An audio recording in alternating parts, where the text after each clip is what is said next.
The wind tore through the rail yard like it had teeth. It howled low across the platform boards, snapping at skirts and biting through wool. Snow didn't fall so much as slice sideways, stinging skin and clouding sight. The last passengers had long since scattered, welcomed into warm homes, lifted onto wagons, pulled into the hush of firelit porches. All except one.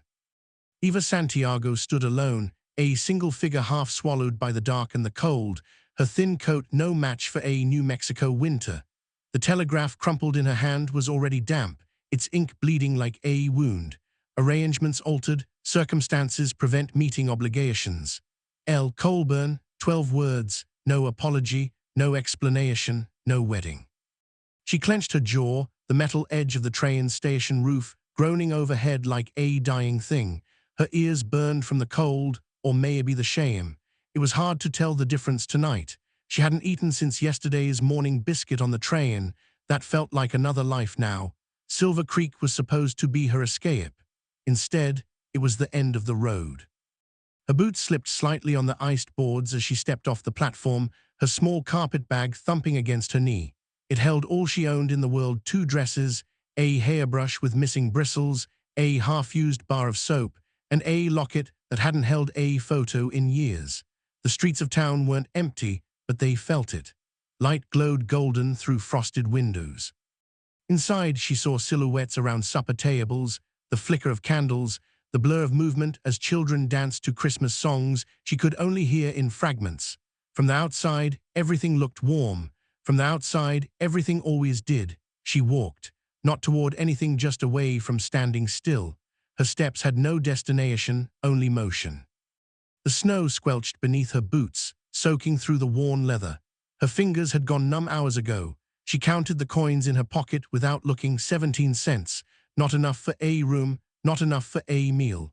She passed a church where the choir sang Inside Night, or maybe Ave Maria, and it made her ache in a way she couldn't name.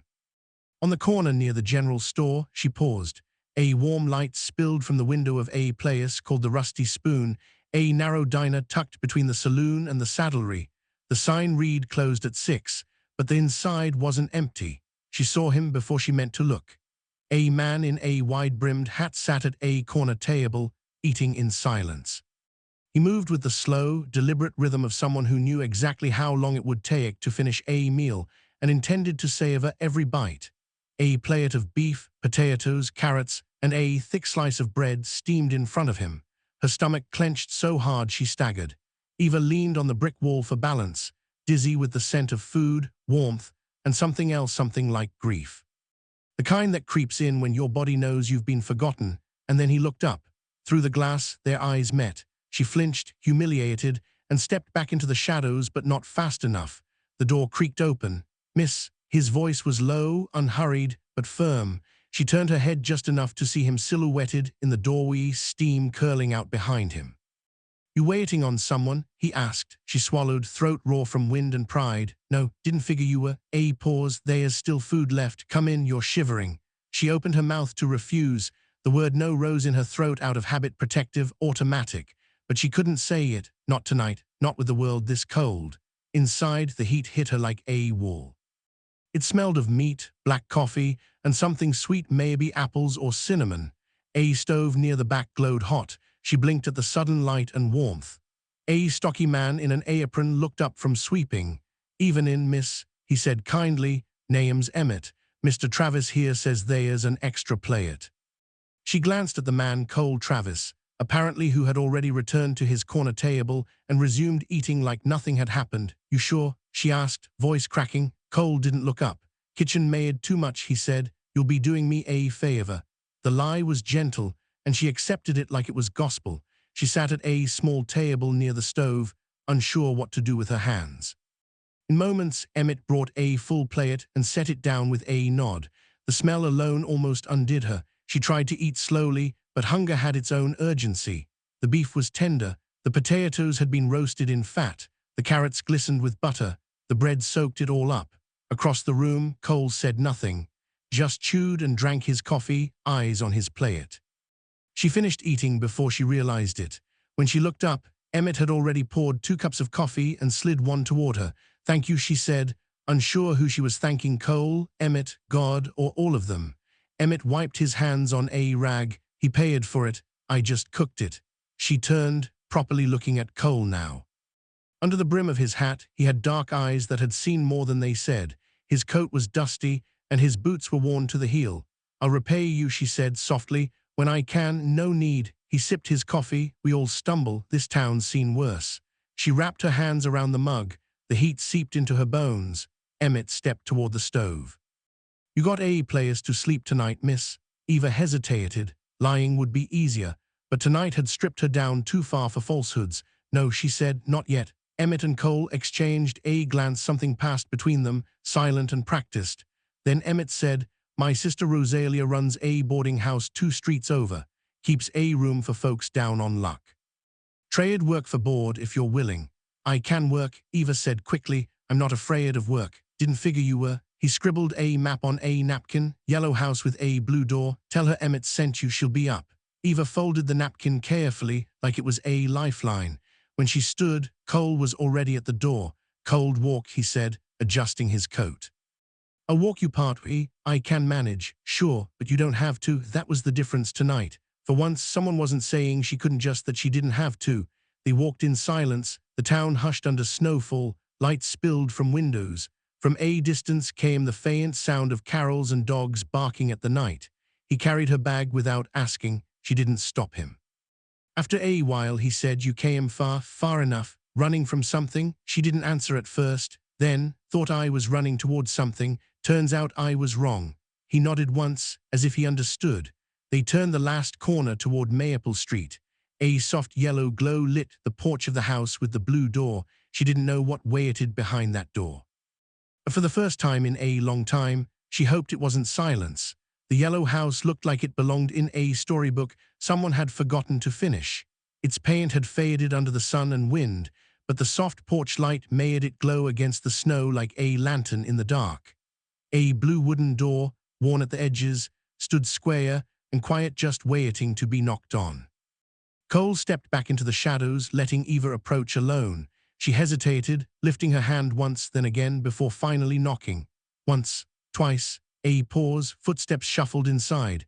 Then the door opened to reveal a woman in her 30s, strong-built and still wearing her apron. Her hair was dark and pulled back in a braid.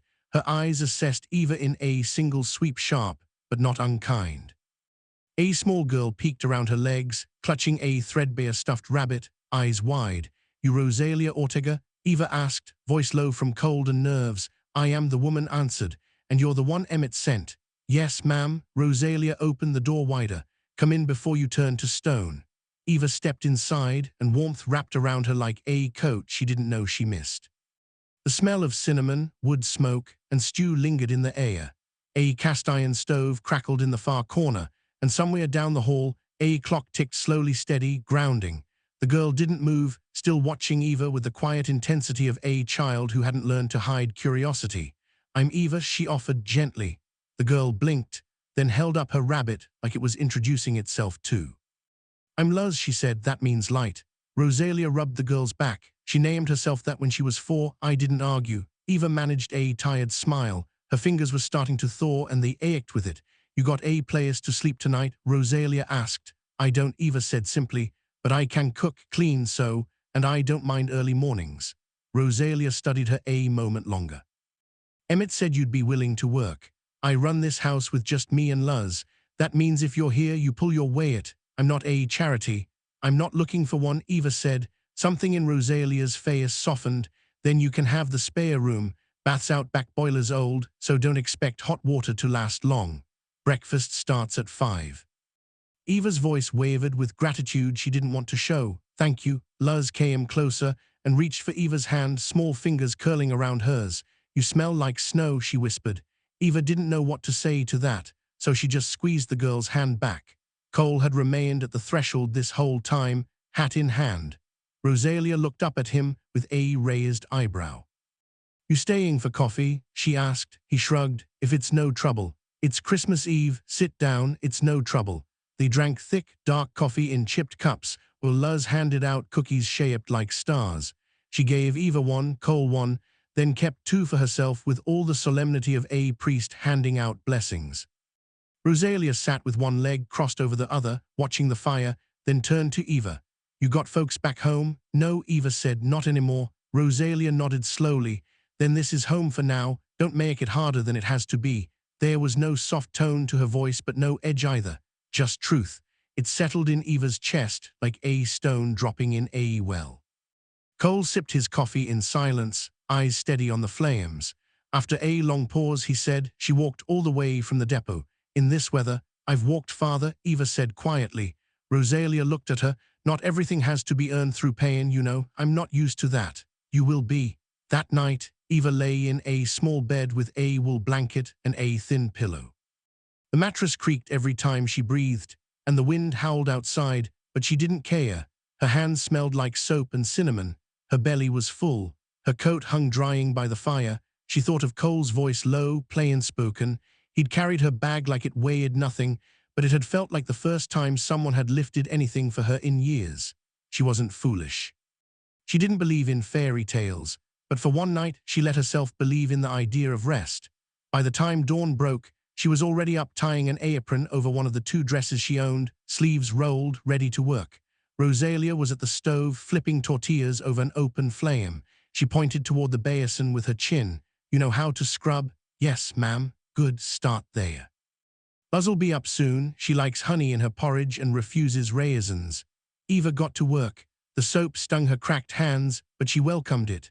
The rhythm of the brush, the swirl of water, the smell of smoke, it grounded her more than anything had in months. By mid-morning, she'd done laundry, helped slice vegetables, and learned how to coax Luz into wearing socks. Rosalia didn't praise, but she didn't criticize either, and that was enough. Later that day, Reverend Caleb Martin arrived.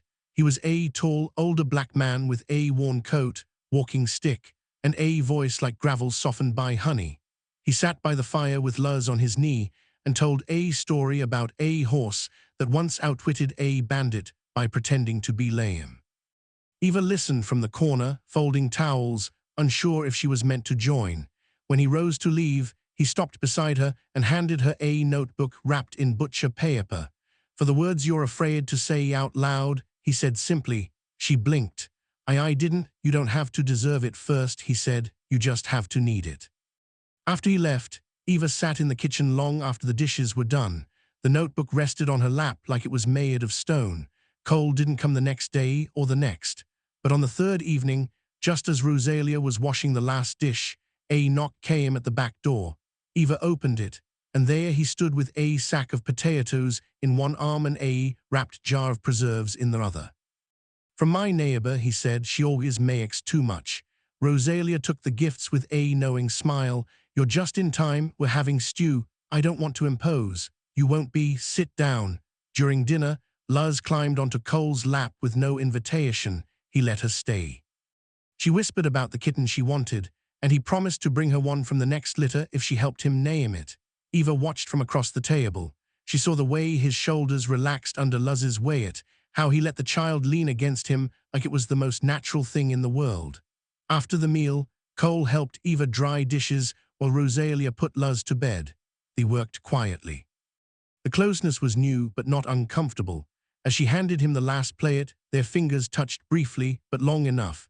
He looked at her, not smiling, not searching, just seeing. "I'll be around Saturday," he said. "Another delivery?" "Something like that." She wiped her hands on her apron, heart thudding too loud in her chest. "Why?" she asked, before she could stop herself. "Why help me that night? You didn't know me." He took his time before answering. "Because I've been cold and hungry too." Then he nodded once and stepped out into the dark. She should have let go, but for the first time, she didn't want to. The days in Silver Creek didn't move fast. They didn't rush like trains or crash like waves. They simply unfolded, quiet and steady like dawn spreading across a kitchen floor. By the end of her first week at Rosalia Ortega's house, Eva Santiago had memorized the rhythm of the place, the creak in the back step, the way the stovetop hissed when the pot boiled over, the warm smell of soap and cinnamon that clung to the hallway. The exact moment before sunrise when Luz would tiptoe out of bed, always barefoot, always holding that same tattered rabbit. The yellow house with the blue door wasn't fancy. It didn't pretend to be anything more than what it was: solid, plain, honest. Eva had never realized how much she needed those things. Most mornings began before light touched the windows. Rosalia was already at the stove by the time Eva rose, hair pinned up, flour dust on her sleeves. They worked together in silence, whisking batter, feeding the fire, boiling water for laundry, rarely speaking unless necessary. It wasn't unkindness. It was a language, a rhythm, and Eva was learning it. By noon, clothes hung stiff on the backyard line, the wet fabric freezing into shapes in the sharp air. Luz helped gather clothespins, her nose red from cold, her chatter filling the quiet with life. "Do you think rabbits get cold?" she asked one morning, lifting her stuffed one toward the sky. "Maybe," Eva said, "but I bet they find warm places to hide." Luz nodded, satisfied, like here. That afternoon, Eva sat at the kitchen table mending a pair of frayed overalls, needle moving in slow, even stitches. The light coming through the window was soft, pale gold that made everything look gentler than it really was. She hadn't realized she was humming until Rosalia paused mid-stir at the stove. "That a church tune?" Eva blinked. "No. Just something my mother used to sing while shelling peas." Rosalia didn't answer, just stirred again. But a moment later she said, "You work quiet, that's a gift." Eva smiled faintly. "Quiet's not the same as peaceful." "No," Rosalia agreed, "but it's a start." Later, when the dishes were done and Luz had gone to nap, someone knocked at the front door. Rosalia wiped her hands on a towel. "That'll be Caleb." Eva stepped aside as the door opened, revealing Reverend Caleb Martin, a tall, thin man with deep-set eyes and a presence that seemed both grounded and wandering at once. His coat looked older than she was, patched with thread that didn't match. "Brought y'all some oranges," he said, holding up a cloth sack. "Traded for 'em down at the depot." "Come in before you freeze to death," Rosalia said. He settled into the chair near the stove with a low grunt, pulling off his gloves finger by finger. Luz soon woke and crawled onto his lap without hesitation, as if it were routine. He told her a story about a dancing mule and a piano player with 3 fingers. The girl listened, wide-eyed, and when he finished, she clapped like she'd heard a sermon. Eva stood in the doorway, arms crossed over her apron, not quite sure if she was included in the room's warmth or just borrowing it for a while. Then Caleb turned to her. "You opened that notebook yet?" he asked. She hesitated. "Not yet." He nodded like he expected that. "You will. When the words get too loud inside you." That night, after Luz had gone to bed and Rosalia was folding linens in the parlor, Eva sat by the stove with the notebook on her lap. It was still wrapped in butcher paper. She hadn't untied the string. She didn't know what to write or what would happen if she started. So instead, she just stared at it, letting the heat seep into her legs, listening to the quiet hum of the house around her. Not everything broken needed fixing right away. Saturday came cold and gray, the kind of day where even the sun seemed too tired to rise. Eva was kneading bread dough when she heard the knock. She didn't need to ask who it was. Cole Travis stood on the porch, shoulders dusted in snow, arms full a sack of potatoes and a mason jar of something dark red. "My neighbor made more preserves," he said. Eva took them from him. "You ever tell her she doesn't have to keep making so much?" "Every year," he said. "She doesn't listen." Rosalia stepped in from the hall, drying her hands. "You're here early." Didn't see the point in waiting. She raised a brow but said nothing more. "Dinner's in an hour." Cole stared. He didn't talk much. He never did. But his presence filled the space like something settled and solid. He helped Luz with her wooden puzzle.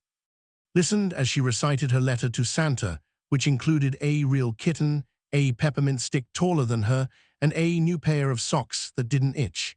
He promised to speak to his barn cat about the first request. At dinner, Eva found herself watching him more than she meant to. The way he peeled his potato slowly, as if it was worth doing right. The way his hand steadied the table when Luz reached for the salt. The quiet strength in him, unshowy, unwavering. After the meal, while Rosalia put Luz to bed, Eva carried plates to the wash basin. Cole followed, drying each dish she handed him. They worked in silence for a while. Then, as she handed him the last bowl, their fingers touched. She didn't pull away, neither did he. He met her eyes. "I'll be around next Saturday," he said. She nodded. "You always bring food." Sometimes I just show up." "Why?" He set the bowl in the rack with care. because this kitchen is quieter than mine and warmer. She opened her mouth to say something, maybe something clever, maybe something kind, but what came out surprised her. Do you miss her? His jaw tightened slightly. Every day. She didn't apologize, didn't try to take it back, just stood there, dish towel in hand, letting the honesty hang between them like steam. I don't think I ever knew how to miss someone, she said after a moment, until recently. He looked at her, not with pity, never pity, but something steadier. Recognition, maybe. Then he said, I'll walk you out. But neither of them moved. Rosalia came back into the room and raised an eyebrow at them both. If y'all are done standing around looking like two fence posts, maybe we could finish sweeping. Eva flushed. Cole chuckled just once, low and rough. He picked up his hat. See you next week. After he left, Eva lingered by the stove, notebook still unopened on the table beside her. Rosalia poured herself a cup of tea and leaned against the counter. You like him, she said. Eva didn't deny it. I don't know what I'm allowed to feel. Rosalia stirred her tea. Who told you needed permission? Eva was quiet a long time. No one, she said, but I got used to waiting for it. He didn't say he was coming back, but he brought nails anyway. Snow had stopped falling, but the cold lingered like a warning.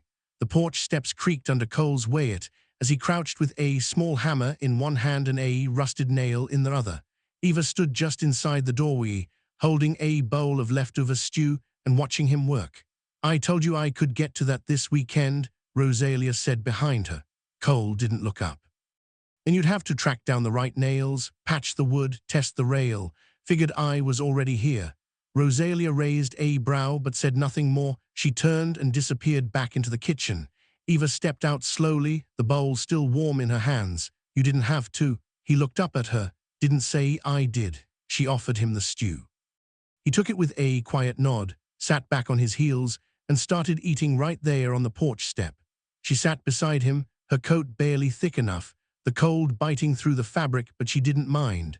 For a while, they just listened to the sounds of the town slowing down, wagon wheels on slush, a door shutting somewhere down the street, the soft hum of wind pushing at the fence line. I'm not used to this, Eva said, watching her breath fog the air. He looked over, brow raised. Used to what? People showing up without wanting something in return. Cole chewed slowly, swallowed. Maybe I'm just slow at asking. She almost smiled. Almost. Inside the house, Luz was coloring with broken crayons while Rosalia boiled laundry. Eva returned after the porch chill finally reached her bones. She slipped off her gloves and took up the washtub without being told. You don't have to work every minute, Rosalia said. I know, Eva replied, but it helps.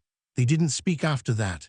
The work spoke for them, hands moving through steam, shirts wrung out and hung near the stove. As the laundry dried, Luz clambered onto a stool beside the counter and tugged on Eva's sleeve. Do you think Mr. Cole was a cowboy? Eva paused, wiping her hands on a cloth. I think he still is. The girl considered that, then nodded. He has cowboy eyes. What does that mean? They look like they've seen too much sky. Later that afternoon, Reverend Caleb stopped by again, this time with a loaf of cornbread and a tin of blackberry jam.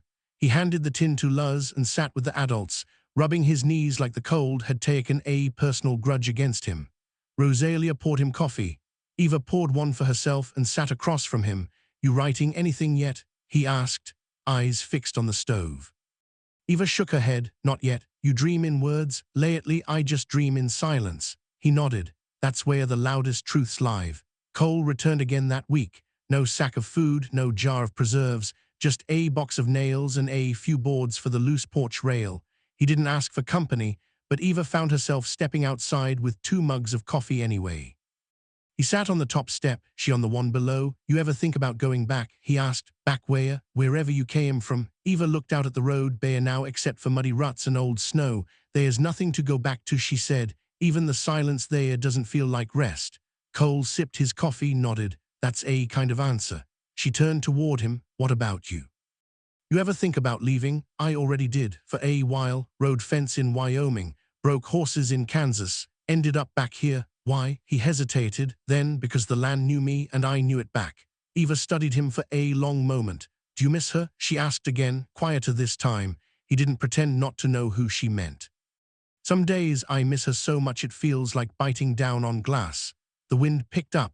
Eva didn't look away, neither did he. Rosalia watched them from the kitchen window, arms crossed. When Eva came in later, she was drying jars by the sink. "You're letting yourself care," Rosalia said, not looking up. Eva stilled. "Is that a warning?" "It's a fact. What you do with it is your choice." "I don't know how to want something without waiting for it to be taken away." Rosalia set down a jar. "Then maybe it's time to learn." That night, Eva finally opened the notebook. The paper was plain, unlined, slightly yellowed. She didn't write a prayer, didn't write a name, just sat with the pen in her hand and listened to the sound of her own breathing. Then slowly she began. "Today someone looked at me like I wasn't made of pieces." Saturday came again, and with it, Cole. He helped mend the shed door that had been sticking since last spring. Luz followed him around the backyard, peppering him with questions. "Have you ever seen a rattlesnake? Do cows sleep standing up? Do you know how to whistle through your fingers?" He answered everyone, patient as a stone, even showed her how to whistle with a blade of grass. Eva caught herself laughing, real laughter, not the quiet, polite kind. Cole turned at the sound and smiled just barely, but it landed like a hand on her back, steadying. After supper, they dried dishes together. Again and again, their hands touched. This time, he didn't look away, neither did she. As he stood to leave, Eva walked him to the door. "I never thanked you," she said. "You don't have to. I want to." He looked down at his hands. "You're getting better at wanting things." She nodded. "So are you." After he left, she sat at the kitchen table, notebook in front of her. She wrote without thinking, letting the words fall out like water from a cracked jug. "I think I was wrong about healing. It doesn't come when you're safe. It comes when someone lets you be seen while you're still broken." The next day, Emmett from the diner came by with a letter. From the postmaster, he said it came a few days ago but was held, something about confusion at the depot. Eva opened it slowly. Inside was a message written in slanted, hesitant script.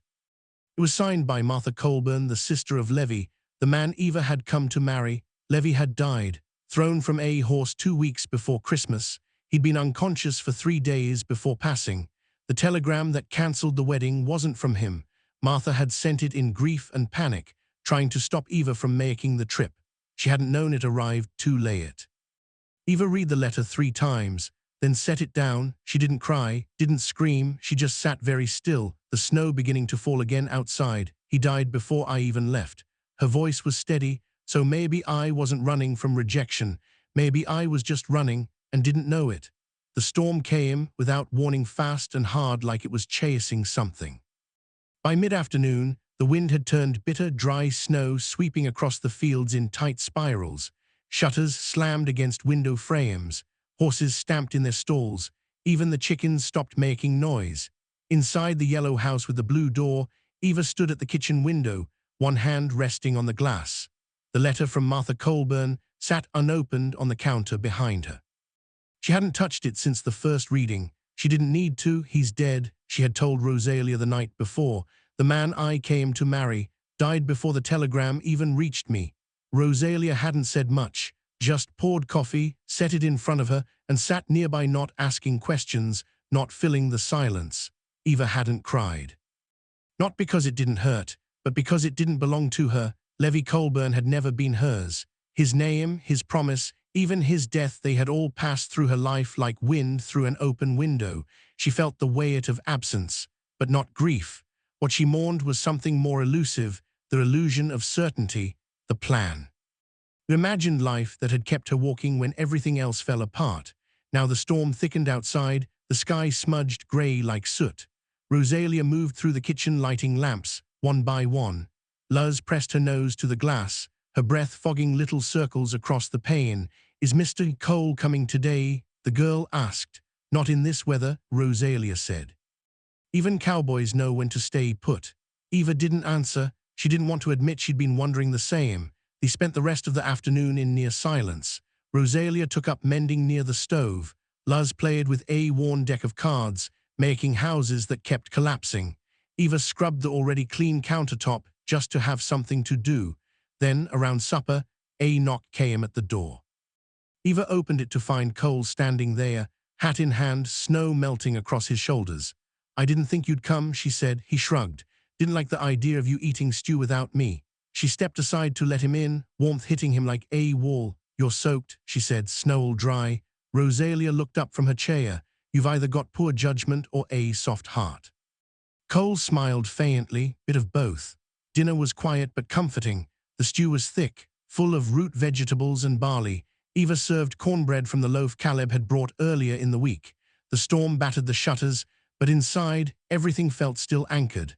Luz fell asleep at the table halfway through a story about a goat with a limp and had to be carried to bed. Rosalia tucked her in and then returned to the kitchen, but didn't sit. "I'll leave you two to finish up," she said, her voice unreadable. Then she disappeared down the hallway, her footsteps soft on the floorboards. Eva and Cole were alone. They washed dishes slowly. The air between them felt heavier tonight, like everything was waiting for a word not yet spoken.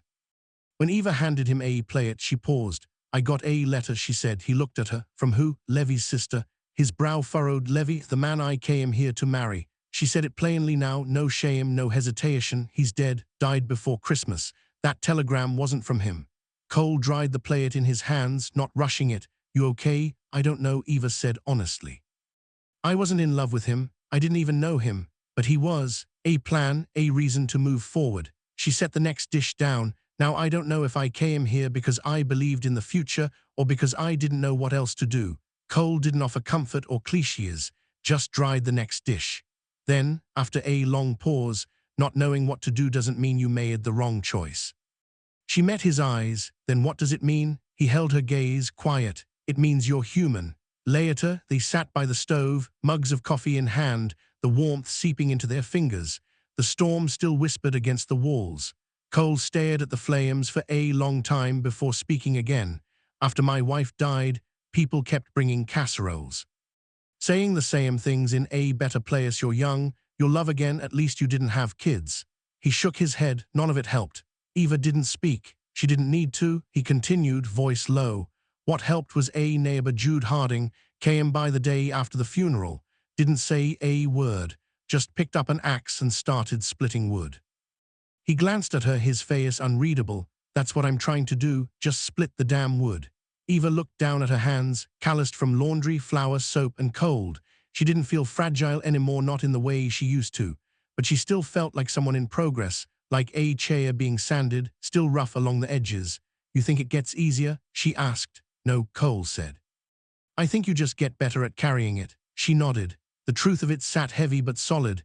They didn't speak again for a while. When he finally stood to leave, she walked him to the door.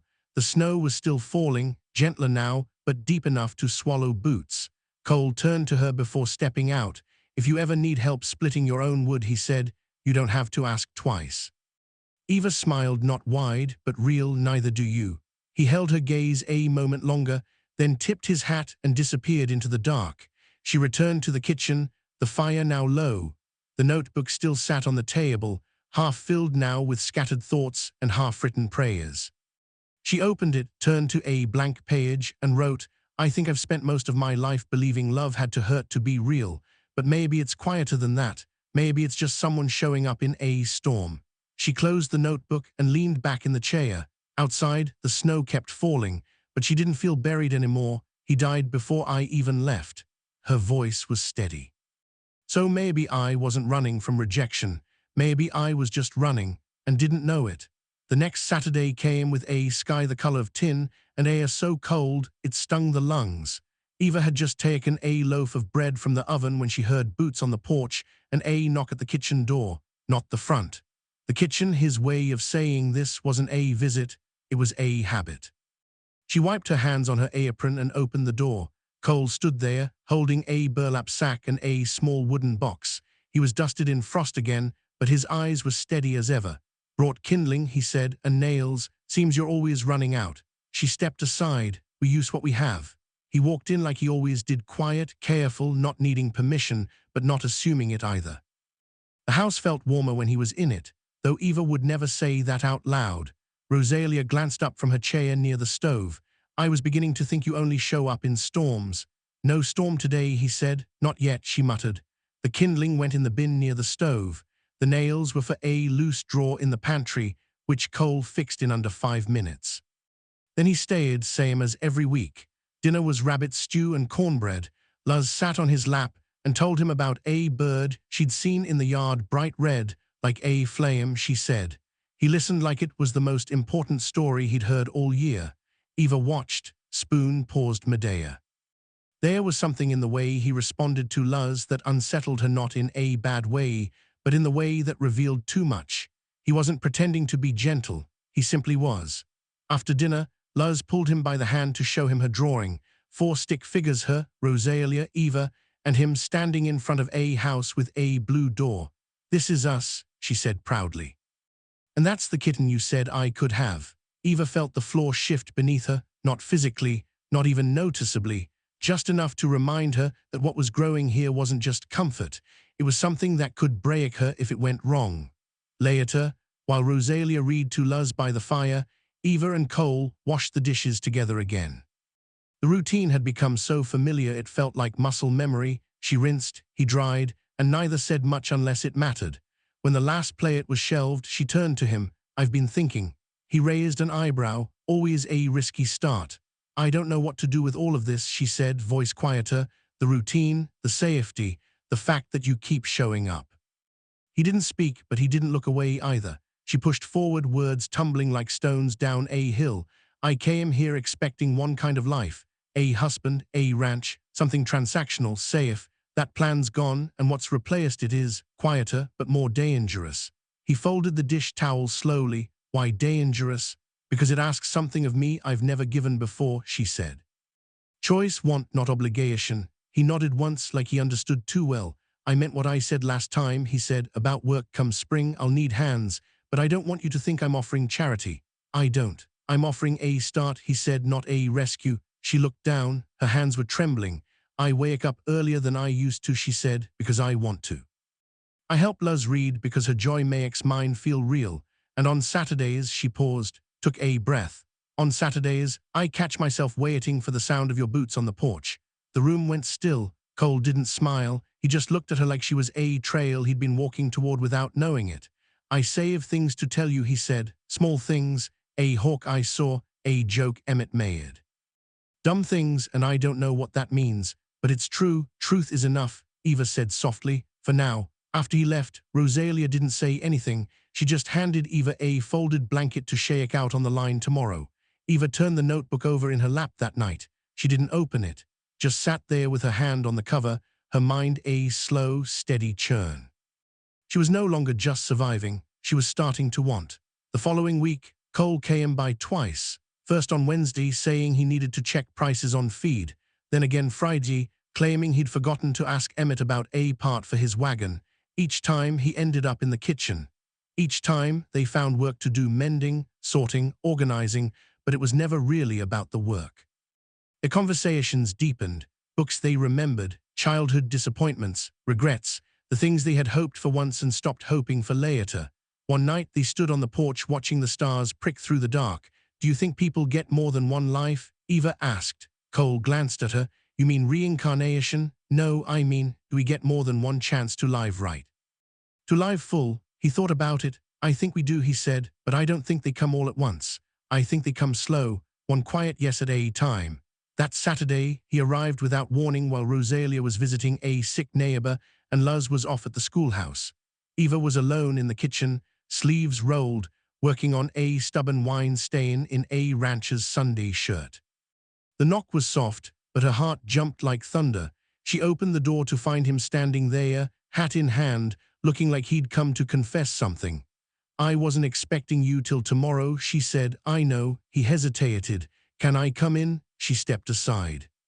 He entered, set his hat gently on the table, then just stood there, as if he were afraid any sudden move would shatter the whole room.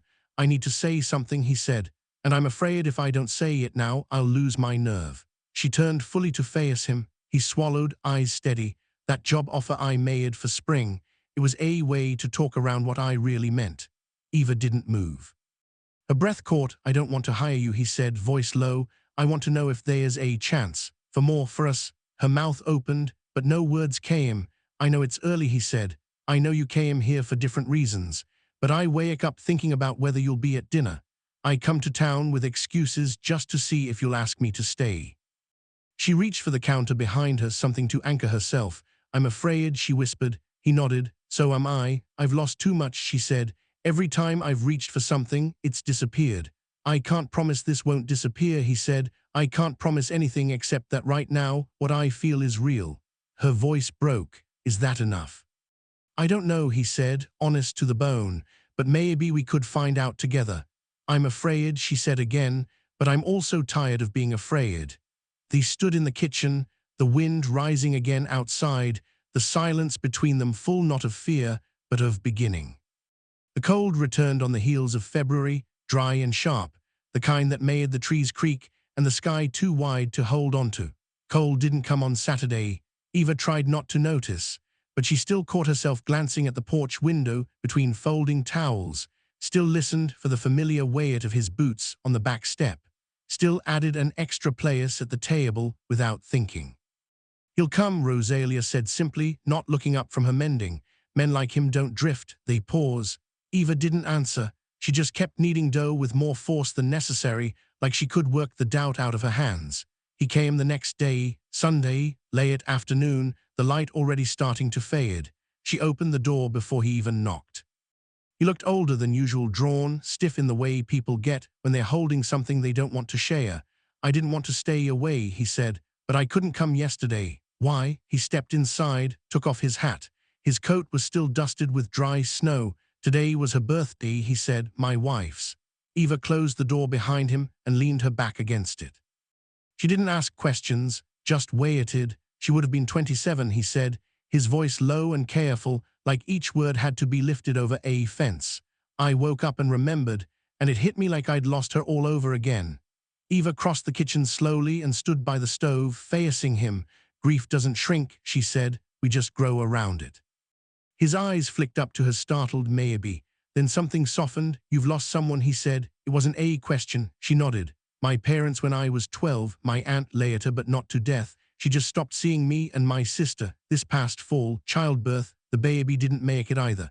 Cole looked down at the floor. I'm sorry, so am I. They stood in silence. The kind of silence that didn't ask for filling. The kind where truth could live without explanation. They sat on the porch after dinner, wrapped in separate shawls, the air bitter but still. Luz had gone to bed early. Rosalia was writing letters by lamplight, letting them have the quiet. I used to think I'd never stop being angry, Cole said, at God, at the sky, at horses, at myself. Eva folded her hands in her lap. And now I'm tired of being angry. It's not that I forgave the loss, just made room for it. He looked over at her, his face barely lit by the window glow. Is that what you're doing here, making room? I think so. She paused, then added, when I got on that train, I thought I was going toward something security, maybe, a place to land. But now I think I was leaving who I'd become, a woman waiting for permission. His voice was quiet. And now I bake bread because I want to, I sew because it calms me, I read to Luz because her joy feels like sunlight, and she hesitated. Her fingers curled tighter in her lap. He waited. I look forward to Saturdays. The admission hung between them like breath in the cold. Cole didn't move, didn't smile, didn't make it easy, but he reached out slowly and took her hand in his. His grip was warm, solid, human. They sat that way for a long time, while snow began falling again, soft and slow, covering everything in white. The days that followed were plain and lovely. Eva rose before dawn, kneaded bread, scrubbed laundry in the big copper tub. She and Rosalia made a new shelf for drying herbs. Luz practiced her letters with a stubby pencil and lined paper. Every evening ended with a fire and warm drinks. Cole came by more often now, not always with excuses, sometimes just because he was already in town. He helped Rosalia patch the chicken coop, fixed a hinge on the pantry door, taught Luz how to whistle through her teeth. One afternoon, he showed up with a book of stories he found in a second-hand bin. Figured Luz might like them, he said. You too. Eva read aloud that night. Luz curled up beside her, head on Eva's shoulder. Cole sat in the corner, watching quietly, his hands relaxed in his lap. Something unspoken was building, not heavy like before, lighter now, stronger, not a rescue, a foundation. But it wasn't all easy. One evening, Eva and Rosalia folded laundry together while Luz napped. You've been quiet, Rosalia said. Eva nodded. I've been thinking, about Cole, about everything. Eva folded a shirt, laid it down, about what happens next, if I'm ready for it, or if I'll ever be. Rosalia didn't say anything for a while. Then none of us are ready for the things that matter most. We just decide if we're willing. Later that night, Eva sat by the window, notebook open in her lap. She wrote, "Love doesn't come like lightning. It comes like February thaw, slow, barely noticed, until one day you realize the snow is melting." She closed the notebook. The house was still. The air outside smelled like change. The next morning was the first day of spring. The air held warmth again, faint but real. The ground softened beneath their boots. Mud replaced snow. Birds came back, their songs hesitant and bright. Cole asked her to walk with him to his ranch. "I'd like to show you something," he said. Eva didn't ask what, just nodded. She wanted to see the world he came from, the one that made him quiet and kind and strong. They walked together, boots squelching in the thaw, sun on their backs, the road ahead clear. "You come far," he said, watching the horizon. "Farther than I planned," she answered. And for once, it didn't scare her. The land stretched wide before them, his ranch just beyond the hill. What came next was unknown, but she was ready to find out. The road to Cole's ranch wasn't paved, just two long tracks carved into the earth by years of wheels and hooves and boots. Mud clung to their shoes as they walked, but neither of them minded. The sun was warm for the first time in months, high and pale and steady above their heads. Eva walked in silence beside Cole, her skirt hem damp with thawed snow, her coat unbuttoned just enough to feel the promise in the breeze. Birds called from fence posts. Somewhere in the distance, a cow lowed. Everything was soft with beginning. He didn't say much. He didn't need to. She didn't either. When they crested the hill, the ranch came into view. A modest house with chipping white paint, a barn leaning slightly to one side, fencing that needed mending, and fields still caught in winter's last grip. It wasn't grand, it wasn't a postcard, but it was his, and it was real. Cole looked over at her, almost apologetic. "It's not much." Eva studied the land, the way the light hit the roof. The quiet that stretched all the way to the tree line. "It's honest," she said, "nothing pretending to be more than it is." That made him smile just a little. He led her down the slope. Mud squelched beneath their feet, and once she nearly slipped. He caught her arm without thinking. Neither of them let go right away. At the gate, he paused. "I'm not asking for a decision," he said, "not today. I just wanted to show you what could be if you wanted it, if you were willing." Eva looked at the house again, then at him, then back toward the road that stretched behind them, back to town, to the yellow house with the blue door, to Luz's drawings, to Rosalia's strength, to bread baked at dawn and coffee at dusk. She had built a life there, a small, good one. One that held her through the worst of winter, but that life had taught her something else, too. She didn't need saving. She didn't need a man's name to have worth. She didn't even need this ranch. What she needed, what she wanted, was to keep choosing, not out of fear, not out of desperation, but because something in her was still reaching forward, and she was tired of not reaching.